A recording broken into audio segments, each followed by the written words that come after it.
எல்லாருக்கும் வணக்கம். கதைப்போமா with RJ. நம்மளோட சேனலில் வீரயுக நாயகன் வேல்பாரி சரித்திரத்தை நம்ம 20 நிமிஷமாக மொத்த புக்கையும் நம்ம கேட்டுட்டு இருக்கோம். வாங்க அடுத்த 20 நிமிஷத்தை இன்னைக்கு கேட்கலாம். பாரி 110 முழு படையுடன் ஆற்றை கடந்து செவ்வரிமேட்டின் உச்சியில் ஏறி நின்றான் பாரி. எதிர்ப்புறம் பறந்து விரிந்து கிடந்தது நிலப்பரப்பு. எங்கும் எருக்கும் நெருஞ்சியும் விளைந்து கிடந்தன. கண்ணு கெட்டிய தூரம் வரை மேடு பள்ளம் எதுவும் இல்லாமல் வானின் விளிம்பு வரை சமமாய் கிடக்கும் மண்ணை வாழ்வில் முதன்முறையாக பார்த்தான் பாரி. அந்த நிலத்தின் வடதிசை ஓரத்தில் இருக்கும் கோட்டையை சுற்றி எண்ணற்ற யானைகள் நின்றிருந்தன.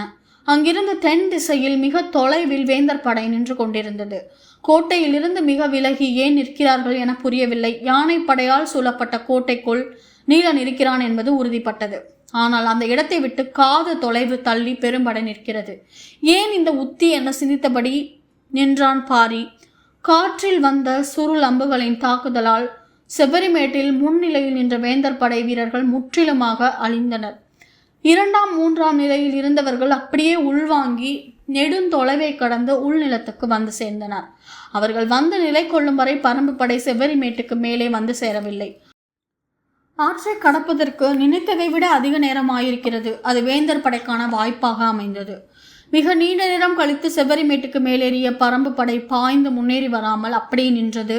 தொலைவில் இருந்து அதை மயூர்கிழாரும் வேந்தர்களும் உற்று கவனித்தபடி இருந்தனர். நாம் வெகு தொலைவு உள்ளே வந்துள்ளோம். ஆனால் நாம் வந்த இந்த தொலைவுதான் அவர்களுக்கு அச்சத்தை ஊட்டுகிறது.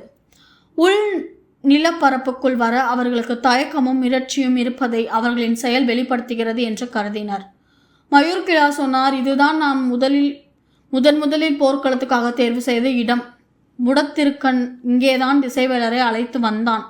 ஆனால் நமது திட்டத்துக்கு எதிராக செயல்பட்ட திசைவேலர் அவர் தேர்வு செய்த தட்டியங்காட்டிலேயே செத்தொழிந்தார். வெங்கல் நாட்டின் பெருந்தெய்வம் வெண்ணிற மாடச்சி கூடிக்கொண்டுள்ள நிலம் இது. மலைக்காட்டில் உள்ள தீய சக்திகளை நிலத்தில் அண்ட விடாமல் மனிதர்களையும் மாட்டினங்களையும் காக்கும் மாடச்சியின் நிலத்துக்கே நாம் வந்து சேர்ந்துள்ளோம். இங்குதான் பாரியின் அழிவு நிகழப்போகிறது. காட்டு புலிகள் நாட்டு மாடுகளை வேட்டையாடிய காலம் முடிந்துவிட்டது. நாம் திருப்பி தாக்கி அவர்களை முழுமுற்றாக அழித்தொழிக்க தெய்வம் ஏற்படுத்தி கொடுத்த இந்த வாய்ப்பை பயன்படுத்தினால் வேந்தர்கள் மூவருக்கும் வெற்றி உறுதி என்றார். இதுவரை பேசியது போல் அல்லாமல் இப்போது தெய்வத்தை துணைக்கு அழைத்து பேசினார். மனிதனின் எந்த முயற்சியின் வழியையும் கிடைக்காத நம்பிக்கை தெய்வத்தின் பெயரால் ஏற்படுகிறது. வேந்தர்கள் மறுப்பு சொல் எதுவும் சொல்லவில்லை. அடுத்த கணமே தனது திட்டத்தை கூறினார் மயூர்கிழார். அவரது வேகமும் வெறியும் முன்னிலும் கூடுதலாக இருந்தன. காரணம், வேந்தர்கள் மூவரும் மனதளவில் போரை கைவிடும் முடிவுக்கு வந்துவிட்டனர் என்பதை அவர் அறிவார். மூவேந்தர்களும் இந்த நிலம் விட்டு அகன்று தங்களின் தலைநகரங்களுக்கு போய்விடுவார்கள். ஆனால் இனி தானோ தனது நாடோ இங்கு இருக்க இயலாது.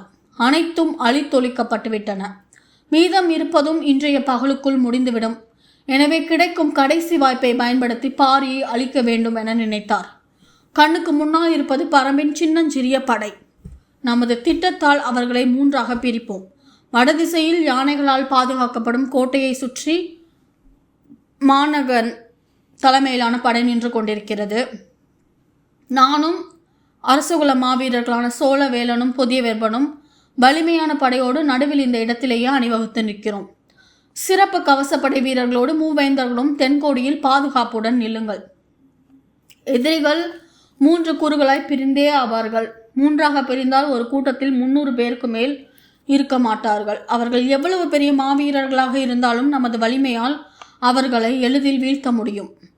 அவர்களில் முக்கியமானவர்கள் யானைப்படையை தாக்க வடக்கு கோட்டையை நோக்கி போவார்கள். அப்போது நாங்கள் அவர்களை சுற்றி வளைத்து தாக்கி அழிப்போம் என்றான். மயூர்கிழாரின் திட்டம் குறித்து ஆழ்ந்து சிந்தித்தார் குலசேகர பாண்டியன். ஆற்றில் இறங்கியவர்களை அழிக்கப் போன கருங்கைவாணன் இன்னும் வந்து சேரவில்லை. நாம் மிகவும் உள்ளே தள்ளி வந்துவிட்டோம். எஞ்சிருக்கும் படை வீரர்களில் பெரும்பாலானோர் சேர வீரர்களே. இப்போது தாக்குதல் வேண்டாம் என முடிவெடுத்தால் உதயஞ்சேரல் உடனடியாக பிரிந்து விடுவான். நமது நிலைமை மிகவும் வலிமை குன்றியதாக மாறிவிடும். நாம் தப்பிப்பதே கடினமாகிவிடும். எனவே மயூர்கிழாரின் ஆலோசனையை ஏற்று நம்பிக்கையோடு போரிடுவதாக முடிவெடுப்போம். அப்போதுதான் படையை ஒன்றுபடுத்தி நிறுத்த முடியும். போரின் போக்கிற்கேற்ப அடுத்த கட்டத்தை நாம் தீர்மானித்துக் கொள்ளலாம். ஏனென்றால் இது வெங்கல் நாட்டின் எல்லை பகுதி. இதற்கு கீழ்ப்பகுதியில் இருப்பது ஊரல் காடு. அது பற்றி மற்றவர்களுக்கு எதுவும் தெரியாது. யாராலும் அதற்குள் நுழைந்து வெளியேற முடியாது. நாம் எளிதில் தப்பிக்கலாம் என மனதில் எண்ணியபடி மயூர் கிழாரின் திட்டத்துக்கு உடனடியாக அனுமதி கொடுத்தான் குலசேகர பாண்டியன். செங்கன சோழனுக்கு பெரும் குழப்பமாக இருந்தது. இவ்வளவு பேர் அழிவுக்கு பிறகும் எப்படி எது நின்று தாக்கும் முடிவை எடுக்கிறார் குலசேகர பாண்டியன் என்பது விளங்கவில்லை. கோட்டைக்குள் இருக்கும் நீலனை வெட்டி வீச சொல்லிவிட்டு நாம் பாதுகாப்பாக இந்த இடம் விட்டு நீங்கலாம் என்று நினைத்தான். ஆனால் அதை சொல்லும் நிலையில் சூழல் இல்லை. அவன் தந்தை சோழவேலன் மயூர் கிழாரை விட பெரும் ஜனத்தோடு பிரிக்கப்பட்ட படைக்கு தலைமையேற்று போய்க் கொண்டிருந்தார். இதே குழப்பம் உதயஞ்சேரலுக்கும் இருந்தது. ஆனால் சமவெளியில் நன்றாக உள்ளே வந்துவிட்டதால் பாரி இவ்வளவு தொலைவு மலையை விட்டு விலகி வர மாட்டான். எனவே படையை 3ஆக பிரிப்பது சிறந்த உத்தி என நினைத்தான். அதே போல 300 யானைகளால் காக்கப்படும் கோட்டையை தாக்க அவர்களால் கொண்டு வர முடிந்தது 4 யானைகள் மட்டுமே. மீதி யானைகள் வந்து சேர்வதற்குள் போர் முடிந்துவிடும் என சிந்தித்தான் உதயஞ்சேரல். முக்கியமாக குலசேகர பாண்டியன் வேறு பக்கம் போகாமல் தங்களோடு இங்கே இருப்பதற்கு ஒப்புக்கொண்டதால் இந்த திட்டத்தின் மீது வேறு ஐயம் எதுவும் தோன்றவில்லை. கருங்கைவாணன் வந்து சேரும் வரை மூவேந்தர்களின் கவச படையின் முன் தளபதியாக உசந்தன் நிற்பது என முடிவானது. ஏறக்குறைய தன் வீரர்களை முழுமுற்றாக இழந்து நிற்கும் செங்கன சோழன் சோழப்படை தளபதி உசந்தன் தனது அருகில் இருப்பதை ஆறுதலாக உணர்ந்தான். மயூர் கிழார் திட்டப்படி போதுமான இடைவெளியோடு வேந்தர் படை 3ஆக பிரிந்தது. பெரும் எண்ணிக்கையிலான வீரர்களோடு பொதியவர்மன், சோழவேலன் ஆகியோரோடு நடுவில் இருக்கும் படையில் வீறு கொண்டு நின்றார் மயூர் கிழார். செவ்வரி மேட்டில் ஏறிய பரம்பு படை ஏதும் செய்யாமல் அப்படியே அங்கு நின்றது. முன்னேறுவதா அல்லது திரும்புவதா என்ற குழப்பத்தில் அவர்கள் இருப்பதுதான் இதற்கு காரணம். அதே நேரம் அவர்கள் வராமல் நாம் முன் சென்று தாக்க வேண்டாம் என்ற முடிவோடும் இருந்தார் மயூர் கிழார். மேட்டு நிலம் ஏறியவுடன் எதிரிகளை நோக்கி முன்னேறாமல் படையை அப்படியே நிறுத்தியிருந்தான் பாரி. எதிரிகளின் படை மீண்டும் பிரிந்து விலகுவதை பார்த்தான். வடகோடியில் யானை படையால் சூழப்பட்ட கோட்டை இருந்தது. தென்கோடியில் கவசம் அணிந்த குதிரை வீரர்கள் நிறைந்த சிறு படை இருந்தது. இவை இரண்டுக்கும் இடையே தனக்கு நேரெதிரே வெகு தொலைவில் பெரும்படை ஒன்று அணிவகுத்து நின்றது. காலாட்படை வீரர்களால் நிறைந்துள்ள அந்த படையில் ஆங்காங்கே குதிரையில் சில வீரர்கள் நின்றனர். அவர்கள் அணிந்துள்ள கவசங்களின் தன்மையை வைத்து அவர்கள் தளபதிகளாகவோ வேந்தர்களாகவோ இருக்க வாய்ப்புண்டு என கருதினான் பாரி. இடது பக்கம் ஆற்றை கடந்து 4 யானைகளோடு மேலேறிய தந்தமுத்துக்காரர்களுக்கு சிறிது கால இடைவெளி தேவைப்பட்டது. அதற்கான நேரத்தை கணித்தபடி திட்டங்களை வகுத்து கொண்டிருந்தான் பாரி. பரம்பு நிலம் விட்டு வெகு தொலைவு வந்துள்ளோம். நாகக்கரட்டின் மேல் நின்று குறிப்புணர்த்தியது போல இப்போது எதையும் செய்ய முடியாது. நீலனை மீட்க இதுவே இறுதி தாக்குதல். பரம்பின் மிக வலிமையான வில் வீரர்களிடம் மிக குறைவான அம்புகளே உள்ளன. எதிரிகள் நம்மை 3ஆக பிரித்து எளிதாக தாக்கி அளிக்க நினைக்கிறார்கள் என எண்ணியபடி பாரி சொன்னான். கோட்டைக்குள் இருக்கும் நீலனை மீட்பதே முதல் பெரும் வேலை. தந்தமுத்துக்காரர்களின் தாக்குதல் தொடங்கியவுடன் மின்னல் வேகத்தில் செயல்பட வேண்டும். எல்லா வகைகளிலும் நமது வலிமையான தாக்குதல் அங்கு நிகழ வேண்டும். எனவே முடியனும் உதிரனும் திறன்மிக்க வீரர்களோடு வடதிசைக்கு போங்கள். விண்டன் சிறிய அளவிலான குதிரை வீரர்களை அழைத்து கொண்டு தென்கோடியில் இருக்கும் கவசப்படையை தாக்கட்டும். காத தொலைவுக்கு அப்பால் ஆற்றின் கரையிலிருந்து வந்து கொண்டிருக்கும் காலம்பன் அவனோடு இணைந்து கொள்ளட்டும். அதுவரை விண்டன் நிதானமான தாக்குதலை நடத்தட்டும். நடுவில் இருக்கும் இந்த பெரும்படையை நான் எதிர்கொள்கிறேன் என்றான் பாரி. அதிர்ந்தான் முடியன். நடுவில் தான் எதிரிகளின் வலிமை மிகுந்த படை அணிவகுத்து நிற்கிறது. அப்படி இருக்க எண்ணிக்கையில் மிக மிக குறைந்த வீரர்களோடு பரம்பு தலைவன் தனித்து போவது சரியல்ல என்றான். இப்போது முக்கியம் நீலனை மீட்பது. நீயும் உதிரனும் அந்த கோட்டையை நோக்கி முழு வேகத்தோடு முன்னேறுங்கள். நடுவில் நிற்கும் இந்த பெரும் படை உங்களை நோக்கி வராமல் நான் பார்த்துக் கொள்கிறேன் என்றான். முடியன், உதிரன், விண்டன் மூவரும் இதை ஏற்றுக்கொள்ளவில்லை. ஆனால் உதிரனோ விண்டனோ பாரியை மறுத்து பேச முடியாது. முடியன் மீண்டும் மீண்டும் சொல்ல வாயெடுத்த போது அங்கே பார் என்றான் பாரி. அவன் கை நீட்டிய வடதிசையை அனைவரும் பார்த்தனர். கொண்டு வந்த 4 யானைகளில் 3 யானைகளை முன்னங்கால்களை மண்டியிட வைத்து நிறுத்தினர் தந்தமுத்துக்காரர்கள். ஒரு யானை மிகவும் பின்னால் நின்று கொண்டிருந்தது. வேலை தொடங்கிவிட்டது. உடனே அவ்விடம் போ என்றான் பாரி. அதன் பிறகு பேச இடம் ஏதும் இல்லை. தங்களுக்கான வீரர்களோடு முடியனும் உதிரனும் அந்த இடம் விரைந்தனர். கோட்டையை சுற்றி 300 யானைகளை அணிவகுத்து நிறுத்திருக்கும் அல்லங்கீரன் தன் எதிரிகள் 3 யானைகளை மண்டியிட வைத்துக் கொண்டிருப்பதை உற்று பார்த்தான். அவனது யானை படைக்கு பின் பெருந்தளபதி மாகனகன் தனது சிறப்பு வீரர்களோடு நின்றிருந்தான். சிறுவயது முதல் யானை போரில் பயிற்சி கொண்டு இணையற்ற பெருவீரனாக வளர்ந்தவன் அல்லங்கீரன். யானைப்படையின் தளபதியாக நீண்ட காலம் இருந்த அவன் வயதானதால் அந்த பதவியிலிருந்து விலக்கப்பட்டான். ஆனாலும் யானைகளின் மீது இருந்த காதலால் கட்டுத்தறியின் காவலனாக பொறுப்பேற்று அந்த பணியை செய்து வந்தான். எதிர்பாராமல் தட்டேங்காட்டு போரின் கடைசி நிலையில் மூவேந்தர்களின் யானை படைக்கு அவன் தலைமை தாங்கும் நிலை உருவானது. வாழ்வு முழுவதும் யானை போரிலே கழித்த அல்லங்கீரன் எதிர்பாராமல் தனக்கு கிடைத்த இந்த வாய்ப்பை சரியாக பயன்படுத்த வேண்டும் என நினைத்தான். ஆனால் போரிட வேண்டிய எதிரிகளோ 3 யானைகளை மட்டுமே கொண்டு வந்து மண்டியிட வைத்து ஏதோ சடங்கு நடத்தி கொண்டிருக்கிறார்கள். என்ன இதுவென்று புரியவில்லை என அழுத்து கொண்டான். தந்தமுத்துக்காரர்கள் 3 யானைகளையும் முன்புற கால்களை மடித்து மண்டியிட வைத்தபடி அவை ஒவ்வொன்றின் பின்புற குதத்திலும் வட்ட வடிவ நீள் மூங்கிலை செருகினர். தாங்கள் குடுவையில் கொண்டு வந்த மூலிகை சேர்மானத்தை அதில் ஊற்றினர். அப்போது முன்புறம் நின்றிருந்தவர்கள் நெல்லிக்காய் அளவு உருண்டைகளை யானைகளின் அடிநாக்கில் வைத்தனர்.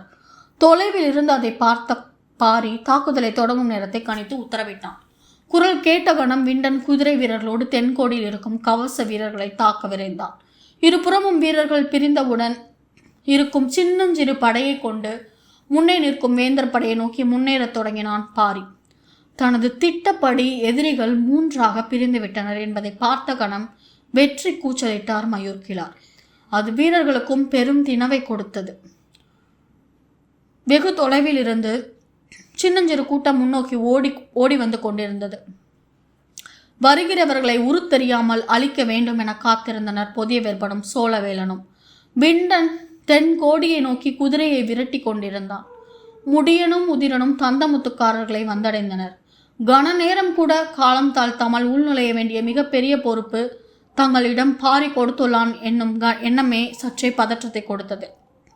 மிக மிக குறைந்த வீரர்களுடன் எதிரிகளின் பெரும் படையை தாக்க பாரி முன்னேறி கொண்டிருப்பது பதற்றத்தை மேலும் அதிகமாக்கியது.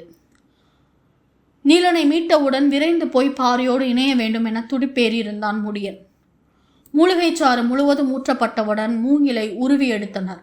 மண்டியிட்ட முன்னங்கால்கள் மேல் எழுந்தன. ஒவ்வொரு யானைக்கு அருகிலும் அவை ஒவ்வொன்றின் காலின் பெருநக கணுவை மிதித்தபடி வாய்க்குள் கையை விட்டு நாக்கை பிடித்து கொண்டு சரியான பொழுதுக்காக காத்திருந்தனர். அந்தந்த யானையின் பாகன்கள் அச்சம் என்பது துளி கூட இல்லாதவன் மட்டுமே செய்யக்கூடிய வேலை இது. யானைக்கு மதம் உண்டானால் காடு தாங்காது என்பது பொது வழக்கு. ஆனால் குட்ட மதம், சரள மதம், உள் மதம் என்று 3 வகை மதங்கள் உண்டு. இந்த 3 வகை மதங்களையும் பிற யானையை கொண்டும் பாகன்களை கொண்டும் மாற்று நஞ்சை செலுத்தியும் அடக்கலாம். ஆனால் இந்த 3க்கும் அப்பால் 4ஆம் வகை மதம் ஒன்று உண்டு. அதன் பெயர் எரிமதம். அந்த வகை மதம் கண்டால் அந்த யானையை எதிர்கொள்ள எந்த உயிராலும் முடியாது. தனது நிழலையே கொள்ள விரும்பும் மதம் அதுதான். மதம் பிடித்த மற்ற யானைகள் பிளிரினால் அந்த காட்டில் மனிதன் எங்கிருந்தாலும் பிளிரல் கேட்ட கணத்தில் கை கால்களை தானே பின்னிக்கொள்ள கீழே விழுவான். பிளிரலின் அதிர்வு மனிதனின் உள் இயக்கத்தை நிலைக்குலைய செய்துவிடும். ஆனால் எரிமதம் கண்ட யானையின் பிளிரலை கேட்டால் யானையே கால்கள் பின்னி கீழே விழும். தந்தமித்துக்காரர்கள் யானைக்கு 4 வகையான மதத்தையும் உருவாக்க முடியும். மதமே யானையின் முழு ஆற்றலையும் வெளிப்படுத்தும். மதமே யானையின் மிகச்சிறந்த குணம். அந்த குணத்தை யானைக்கு வரவழைப்பது தந்தமுத்துக்காரர்களுக்கு மட்டுமே தெரிந்த செயல். யானைகளின் நாக்கை இறுக பிடித்திருந்த ஒவ்வொருவனும் அது பெருகும் வேகத்தை கண்டு உள்ளுக்குள் நடுங்க தொடங்கினர். முதலில் எரிமதம் கொண்ட யானையின் நாக்கு பெருகும். பிறகு அதன் முகம், கன்னம், துதிக்கை ஆகிய 3ம் பெருகும். நாக்கு பெருகி முடித்து முகம் பெருக தொடங்கும் முன் அதன் தன்மை உணர்ந்து அனைவரும் விலக வேண்டும். நாக்கு பெருக்க தொடங்கியவுடன் அதிலிருந்து கையையும் காலின் பெருநக கணுவிலிருந்து தமது காலையும் ஒரே நேரத்தில் விலக்கி கொண்டு ஓசை எழுப்பியபடி அந்த இடம் விட்டு 3 பாகன்களும் ஓடத் தொடங்கினர். பாகன்கள் விட்டு விலகிய கணம் 3 யானைகளும் தங்களுக்கு எதிரில் திரண்டிருக்கும் யானை கூட்டத்தை நோக்கி ஓடத் தொடங்கின. எரி மதத்துக்கான சேர்மானம் உடல் முழுக்க பரவி கொண்டிருந்தது.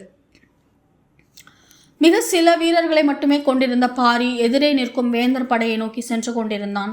எவ்வளவு முயன்றும் போரை தவிர்க்க முடியவில்லை.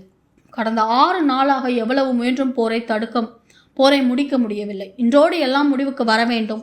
இனி பச்சை மலை தொடரை நோக்கி வேந்தர்களின் வேர்க்கம்புகள் ஒருபோதும் நீளக்கூடாது என்ற முடிவோடு முன்னோக்கி சீறிக்கொண்டிருந்தான் பாரி. எரிமதம் கண்ட யானைகள் தமது கால்கள், முகம், வால் ஆகிய 4ஐயும் நிலை கொள்ளாமல் ஆட்டின. பிளிரல் தொடங்கும் முன்பு நடக்கும் செயல் இது. தங்களை நோக்கி ஓடி வந்து கொண்டிருக்கும் 3 யானைகளின் மீதும் பாகன்கள் இல்லை. ஆயுதங்கள் ஏந்திய வீரர்களோ முகப்படாமோ கவசமோ இல்லாமல் வந்து கொண்டிருக்கின்றன. ஆனால் தன்மையும் வேகமும் மிகவும் மாறுபட்டதாக இருக்கின்றனவே என அல்லங்கீரனுக்கு தோன்றியது. எனினும் வெறும் 3 யானைகளால் என்ன செய்துவிட முடியும் என்ற எண்ணத்துடன் அவற்றின் வருகையை எதிர்நோக்கி கொண்டிருந்தான். அதே மனநிலையோடு தான் மயூர்கிழார் நின்று கொண்டிருந்தார். 3ஆக பிரிந்த பரம்பு படையின் மிகச்சிறிய பகுதி மட்டுமே தங்களை நோக்கி வருகிறது. வரும் படையில் குதிரைகளும் இல்லை, வில் வீரர்களும் இருப்பது போல் தெரியவில்லை. பிறகு எந்த நம்பிக்கையில் அவர்கள் வந்து கொண்டிருக்கிறார்கள் என்ற சிந்தனையில் நின்று கொண்டிருந்தார். அதுவரை தந்தத்தின் மேலே துதிக்கையை முறுக்கியபடி ஓடி வந்த யானைகள் பொது துதிக்கையை 2 பக்கமும் முழுமையாக வீச தொடங்கின. தலையை மறுத்து ஆட்டி அதைவிட வேகமாக காதுகளை ஆட்டத் தொடங்கின. யானையை மனிதனால் விரைவாக நடக்க வைக்க மட்டுமே முடியும். ஒருபோதும் ஓட வைக்க முடியாது. ஏனென்றால் ஓடும் யானையின் மீது தூசு கூட நிற்காது. அப்புறம் மனிதனால் எப்படி அமர முடியும்? யானை ஓடும் நிலத்தில் புற்கள் மீது புல்லினம் அமராது. யானை ஓடி மனிதன் பார்ப்பது மிக மிக அரிது. மனிதன் பார்த்ததெல்லாம் பாகன்கள் யானையை விரைவாக நடத்தி செல்வதை மட்டும்தான். போர்க்களத்திலும் அந்த காட்சிதான் தென்படும். ஆனால் இப்போது அவர்களின் கண்களுக்கு எதிரில் வந்து கொண்டிருக்கும் யானைகள் விரைவாக நடந்து வரவில்லை. நிலம் அதிர வந்து கொண்டிருந்தன. பெரும் பரப்பில் யானைகளின் ஓட்டத்தை முதன்முறையாக பார்க்கின்றனர். அவற்றின் முதுகெலும்பு வளைவுகள் எம்பி இறங்கின. பார்த்து கொண்டிருந்த அல்லங்கீரனுக்கும் அவர்களின் யானைகளின் மீது இருக்கும் பாகன்களுக்கும் கண்களில் நடுக்கம் துளிர்க்க தொடங்கியது. பாரியை தொடர்ந்து சிறு படை வந்து கொண்டிருந்தாலும் அவனை சுற்றி ஓடி வந்த 5 பாரிக்கான ஆயுதங்களோடு ஓடி வந்தனர். பாரியால் எதிரில் நிற்கும் மொத்த படையையும் அழித்தொழிக்க முடியும் என பரம்பு வீரன் ஒவ்வொருவனுக்கும் தெரியும். ஆனால் எந்த ஆயுதத்தால் எப்படிப்பட்ட தாக்கலை நடத்தப் போகிறான் என்பதை காண உடன் ஓடி வரும் வீரர்கள் ஆர்வத்தோடு இருந்தனர். ஒருவன் மூவிலை வேலினை பெருங்கட்டாக தூக்கி வந்து கொண்டிருந்தான். இன்னொருவன் கண்டர கோடரிகளை ஏந்தி கொண்டு வந்தான். வாள் வகைகளையும் வில்லம்பு வகைகளையும் 2 எடுத்து வந்தனர். இவர்கள் எல்லாம் ஒன்றுக்கு மேற்பட்ட ஆயுதங்களை எடுத்து வந்தனர். ஆனால் இவர்கள் 4 விட பின்தங்கி 5வது ஒருவன் வந்து கொண்டிருந்தான். காரணம், அவன் தூக்கி வந்த ஆயுதம், அதன் பெயர் ஏருள் தடி. அது தடி வகையை சேர்ந்த ஆயுதம். அதன் தலையில் இரும்பு களிமண்ணை உருக்கி உருளையாய் வார்த்திருப்பர். அந்த உருளையின் நடுப்பகுதியில் முளையிடும் விதையளவு இரும்பினால் ஆன மலு எம்பி இருக்கும். தடி வகை ஆயுதமெல்லாம் தாக்கி அளிக்கும் தன்மையை கொண்டவை. ஆனால் எருள்தடி தாக்கும் ஆயுதமன்று, சிதைக்கும் ஆயுதம். பாறையோ பெருமரமோ எதுவாக இருந்தால் எருள்தடியால் ஓரடி அடித்தால் சிதைந்து நொறுங்கும். இணையற்ற வலிமை கொண்ட மாவீரர்களால் மட்டுமே கை கொள்ள முடிகிற ஆயுதம் அது. வேந்தரின் படையை நெருங்கின யானைகள் எரிமதம் கண்ணை கட்டியது. கருவிலேயே சுற்றியுள்ள வெண்மை மறைந்து தேநிறம் எய்தியது. தேநிறம் எரிய தொடங்கியது. உடலுக்குள் எதேதோ நிகழ்ந்தன. கும்பத்தின் உச்சியில் இருக்கும் மயிர்கற்றைகள் தீக்கொழுந்து போல் மேல் எழுந்தன. பருத்து வீங்கிய துதிக்கையை சுழற்றியபடி தலை உயர்த்தி பிளிரி தொடங்கின. 10 யானைகளின் பிளிரல் ஒரு மத யானையின் பிளிரலுக்கு சமம் அல்ல. 10 மத யானையின் பிளிரல் ஒரு எரிமத யானையின் பிளிரலுக்கு சமம் அல்ல. காற்றெங்கும் பறக்கும் பறவைகள் கிடுகிடுத்த போது ஒன்றை தொடர்ந்து ஒன்றாக 3 யானைகள் விடாது பிளிரின. நேற்றிரவு இறங்கிய இடிகளின் மொத்த ஓசையும் ஒன்றாய் இறங்கிக் கொண்டிருந்தது. எரிமத பிளிரலின் பேரோசை வேந்தர் படை யானைகளின் உள் நரம்புகளை அதிர செய்தது.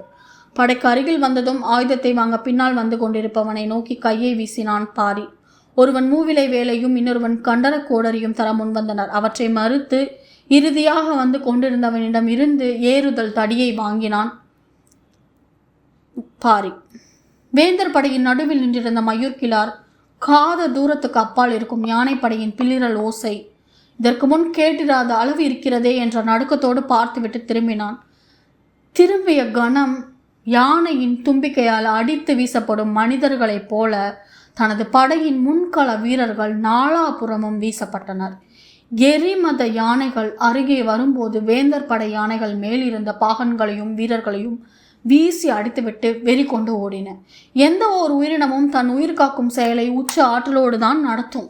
சிதறிய படையில் ஒன்றை ஒன்று சரித்து கொண்டு மேலேறியபடி ஓடின யானைகள். யானைகளே சரிந்து விழும்போது மனிதர்களால் என்ன செய்ய முடியும்? அல்லங்கீரன் எக்கணம் தூக்கி வீசப்பட்டான் என்பது தெரியவில்லை. மிதிப்பட்டு நசுங்கிய போது அவனது விழியொன்று உருண்டோடியது. கட்டுத்தறிக்கு பழகிய யானைகள் காட்டு யானைகளின் முன் நிற்காது. இவை காட்டு யானைகள் மட்டுமல்ல, எரிமதம் கொண்ட யானைகள். இவற்றின் பிளிரல்கள் மற்ற யானைகளின் நினைவு புலனில் இருக்கும் ஆதி அச்சத்தை விடாது கிளறுபவை. அந்த ஓசையை கன நேரம் கூட அவற்றால் கேட்க முடியாது. ஆனால் எரிமத யானைகளோ விடாது பிளிரக்கூடியவை. 1000 வீரமுண்டா வாத்தியங்களை ஒன்றாய் இசைத்தாலும் இவற்றின் பிளிரல் ஓசைக்கு முன்னால் அவற்றின் ஓசை சிறுத்து ஒடுங்கும். வேந்தர் படையை தாக்கி முன்னேறினான் பாரி. உன்மத்தம் ஏறிய யானையின் தாக்குதலை விட வலிமையானதாக இருந்தது அது. ஏருள் தடியால் தாக்கப்பட்டவர்கள் யானை மிதித்தால் எப்படி உருத்தெரியாமல் ஆவார்களோ அப்படி ஆனார்கள். அடிவாங்கிய வேகத்தில் தூக்கி வீசப்பட்டவனை தாண்டி அவனது தசைகள் போய் விழுந்தன. அதை பார்த்த மற்ற வீரர்கள் மிரண்டு ஓடத் தொடங்கினர்.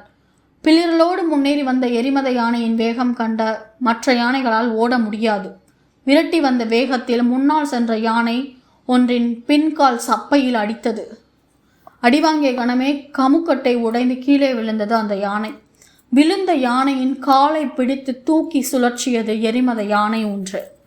கண்ணுக்கு அப்பால் தூக்கி வீசப்படும் வீரர்களை பார்த்து பொதிய வெர்பனும் சோழவேலனும் நடுங்கி போயினர். என்ன நடக்கிறது என்பதை அறிய மயூர்கிழார் சற்றே முன்னேறி வந்தார். சிதையும் வீரர்களுக்கு நம்பிக்கையூட்டும் சொற்களை உச்சரித்தபடி வேகமாக முன்னேறி வந்தவர் அருகில் நெருங்கியதும் எதிர்பட்ட காட்சியை கண்டு உறைந்து நின்றார். ஏருள் தடியை சுழற்றி கொண்டு முன்னேறியவன் பரம்பின் தலைவன் பாரி. அவனை பார்த்த கணம் நினைவின் புலனுக்குள் மூழ்கி கிடந்த ஆதி அச்சம் பீரிட்ட மேலே வந்தது. உள்நரம்புகள் அதிர தொடங்கின. அவனது கைகளால் நடுக்கத்தை மீறி ஆயுதத்தை இறுக பற்ற முடியவில்லை. அவனது உள் இயக்கம் நிலை குலைந்து கொண்டிருந்தது. தட்டியங்காட்டில் எத்தனையோ முறை பரம்பு தளபதிகளிடம் தப்பி பிழைத்தவன் பாரியின் எதிரே நின்று கொண்டிருந்தான். அவனை பார்த்த வேகத்தில் 4-8 முன்னோக்கி பாய்ந்தான் பாரி. பாயும் வேகத்தில் ஏருள் தடி காற்றை கிழித்து முன் நகர்ந்து கொண்டிருந்தது. ஆட்டுக்குட்டியைப் போல யானை ஒன்று தூக்கி வீசப்படுவதை தென்கோடியில் நின்றிருந்த வேந்தர்கள் மூவரும் பார்த்தனர். அந்த ஒரு காட்சி அவர்களுக்கு சொல்ல வேண்டிய எல்லாவற்றையும் சொல்லியது. கோட்டையை சுற்றி நிறுத்தப்பட்ட 300 யானைகளும் சிதைக்கப்பட்ட புற்றிலிருந்து வெளியேறும் கரையான்களைப் போல ஓடிக்கொண்டிருந்தன. குலசேகர பாண்டியன் தனது 2ஆம் திட்டத்துக்கு ஆயத்தமாக தொடங்கினான். ஊரல் காட்டை நோக்கி வந்துவிடு என தன் மகனுக்கு செய்தியை கூற 3 வீரர்களை மையப்படையை நோக்கி அனுப்பினான். வடகோடியில் நின்றிருந்த வேந்தர் படையை தாக்க அனுப்பப்பட்ட விண்டன் கடும் தாக்கலை நடத்தினான். ஆனால் முன்னின்ற கவசைப்பட வீரர்கள் தனது சிறு படையால் பெரும் பாதிப்பை உருவாக்க முடியவில்லை. ஆனாலும் காளம்பனின் வருகையை கணித்து அதற்கேற்ப தாக்குதலை தொடுத்து கொண்டிருந்தான். எரிமத யானையின் தந்தத்துக்கு வேந்தர் படை யானை எதுவும் சிக்கவில்லை. ஆனால் பாரியின் ஏருள் தடிக்கு சிக்கினார் மயூர்கிழார். நடுங்கும் கைகளோடு பாரியின் மீது வாள் கொண்டு தாக்குதல் தொடுக்க அவன் முற்பட்ட போது எரிமத யானையின் காலில் கட்டெரும்பின் தலை நசுங்குவதைப் போல் ஏருள் தடியால் நசுங்கியது மயூர்கிழாரின் தலை. குலசேகர பாண்டியன் பின்புறமாக நடந்து கொண்டிருப்பதை பார்த்தான் செங்கன சோழன். உசந்தன் தலைமையிலான நமது கவசப்படை வலிமையாக நின்று போரிட்டு கொண்டிருக்கிறது. ஆனால் கருங்கை வாணன் இன்னும் வந்து சேரவில்லை. சூழலின் மொத்தமும் அழிவை நோக்கி போய் கொண்டிருக்கிறது.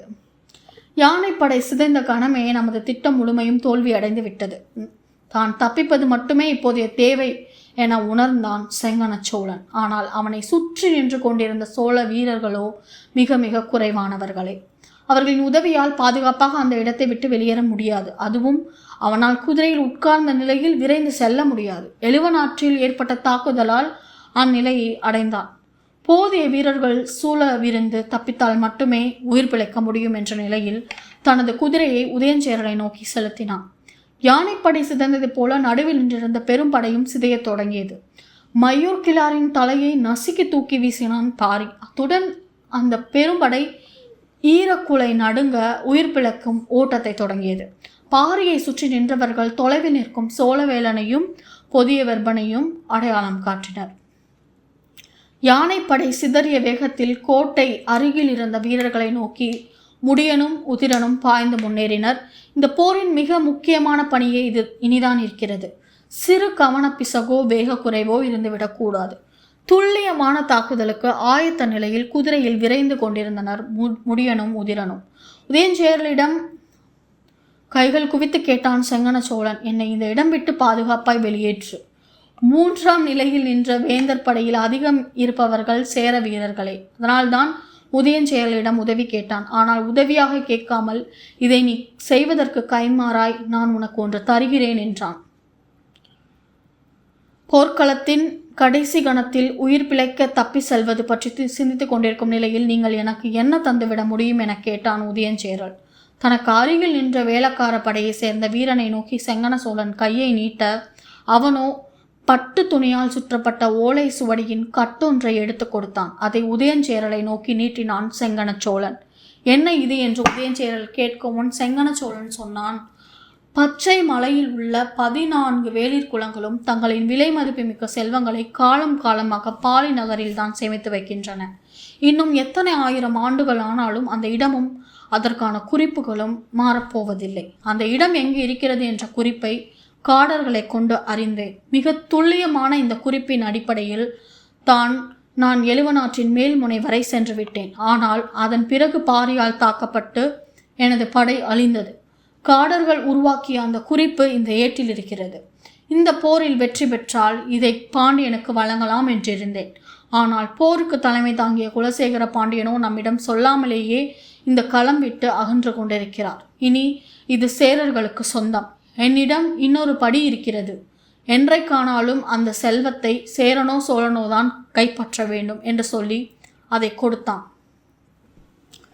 உதயஞ்சேரலுக்கு மெய் சிலிர்த்தது.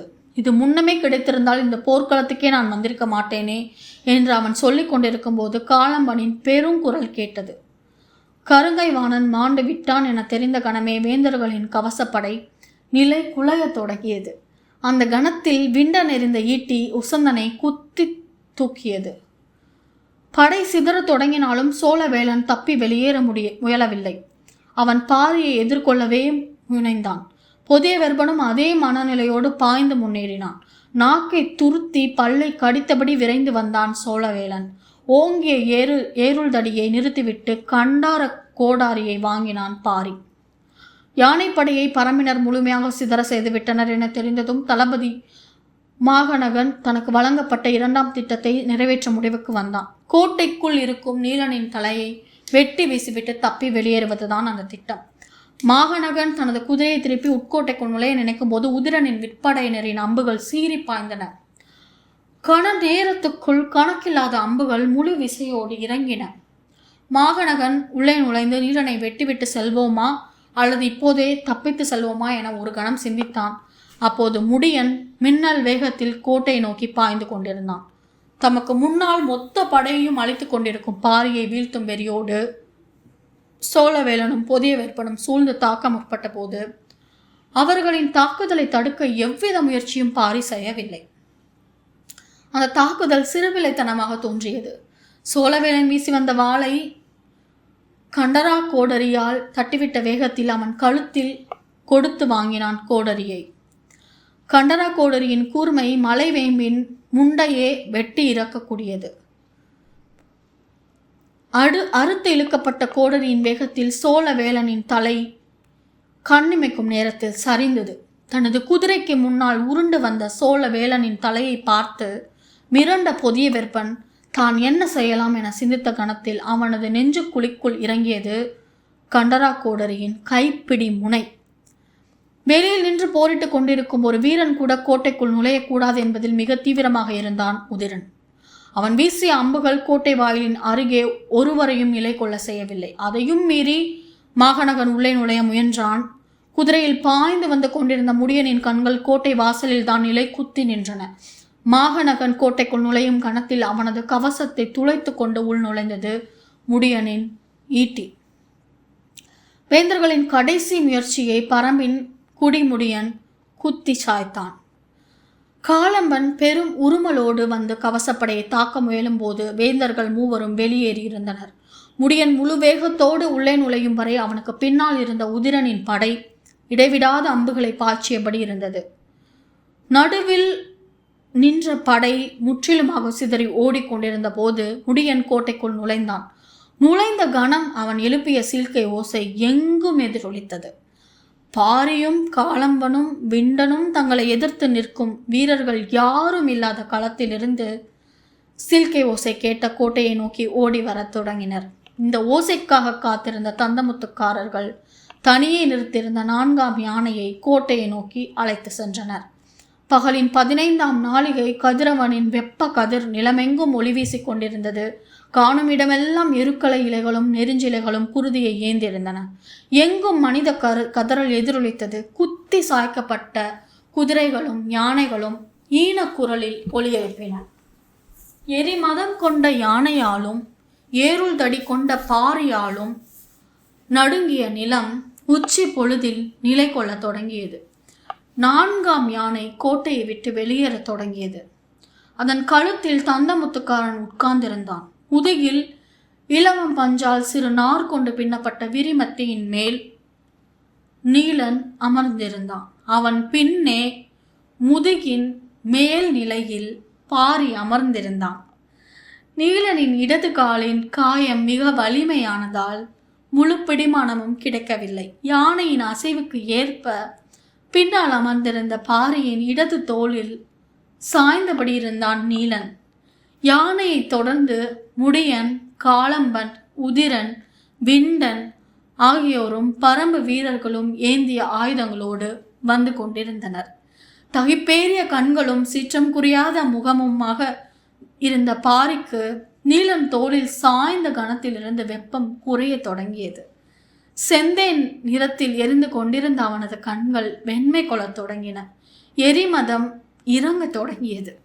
அவர்களுக்கு முன்னே கிழக்கும் மேற்குமாக நீண்டு கிடந்த பச்சை மலை தொடர் தன் பிள்ளைகளுக்காக கைவிரித்து காத்திருந்தது. நடந்து கொண்டிருந்த யானையின் தந்தத்தின் மீது தும்பி ஒன்று வந்து அமர முயன்றது. குனிந்து அதை பார்க்க முயன்ற பாரி பறவை ஒன்றின் மாறுபட்ட ஓசையை கேட்டு தலை நிமிர்ந்து பார்த்தான். அவனது தலைக்கு மேலே கார மலையை நோக்கி ஓசை எழுப்பியபடி பறந்து கொண்டிருந்தது கருங்கிளி. இதோட பரம்பு மலையின் நாயகன், இயற்கையின் நண்பன் வேள்பாரியோட நம்ம பண்ணிகிட்ருக்கிற பயணத்தை, இன்னைக்கான பயணத்தை இதோட நம்ம முடிச்சுக்கலாம். நாளைக்கு மேற்கொண்டு ஆரம்பிக்கலாம்.